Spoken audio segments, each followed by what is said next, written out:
did you meet Gigolo Tony's crew? I actually, back in, I want to say 83, 82, Royal Sound Records out in Lauderhill Mall. I used to hang out there all the time. I wanted to get on the label and stuff like that. Back then, I didn't know Jig at the time. I knew MC Chief. I knew MC ADE. And they used to have a little DJ set up. I used to hang, and I tried to get Billy and Vanis to, but they were trying to get me signed, but, of course my voice was too high. And then obviously later on we had MC Shadi come out, and, which much respect for him. He kept going. So Gigolo at the time came out with Smurf Rock, and he knew about me and all that, but, never connected. Who helped me get my start going, and who is my mentor, is Derrick Rahming from Afro-Rican and Power Supply. And, Where did he come in at? I was at Oswald Park. It was probably like 1982, 83, doing a battle, and I'm playing, I'm DJing, and he has his DJ group, We Down Express, and we were going at each other with the sound.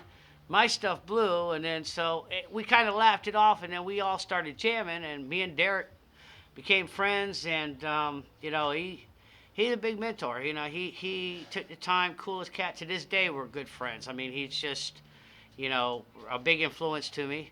And, he's like, I'm working on raps. He's like, why don't you come over to my studio? He had a little place over there in North Lauderdale, and a little studio and stuff like that. And he produced a beat to my first rap. It never went out, but he showed me how to copyright it and this and that. And from that point, we hung out, watched him do stuff, and I watched him progress. And then I worked at some of the other skating rinks in the days, Gold Coast, Florida Skateway North. And then, of course, met up with Gigolo Tony, and Gigolo Tony's, well, let's do the project. That's how I met Gigolo Tony, through the music business. And, Gigolo had confidence enough in me he's just starting up a record company called Def Cut Records. He actually took me in, and we didn't think nothing was going to come of it. We were screwing around, and we did the song Let's Party.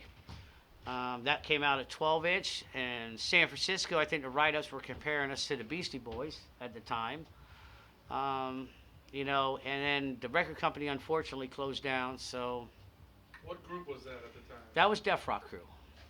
And, which actually, Def Rock Krew was started by, I don't know if you guys cats know, DJ Eddie B. and a buddy of mine, Mellow G. And Eddie B got with ADE, so we took over the Def Rock Krew name. And then from there, I just happened to hook up with my boy Krew, who's LK, and he introduced me to this producer from 14 Karat Diamond Records. And then, of course, we did the Don't Stop and Too Hot to Trot, which was our next single that came out. And things kind of went south with that. The owner of the record company, he just really blackballed us around and this and that. And so after that, it was kind of just a downfall because we're not doing nothing, we're not doing shows. But I always kept thinking on SoundScan, I'm seeing this one company out in Sarasota, this record store that was selling out our records. And this is going back, this is probably 1992 now we're in. And I'm like, I got to go out there and I'm going to see who's selling the record out, who's selling out of the store. Get out there. And, told them who I was. Come find out it's Patrick, or Techmaster PEB, and Doug from Newtown Records. And they were just all ecstatic. They, you're Captain D from the Def Rock Krew. Wow. They wanted to sign me right away.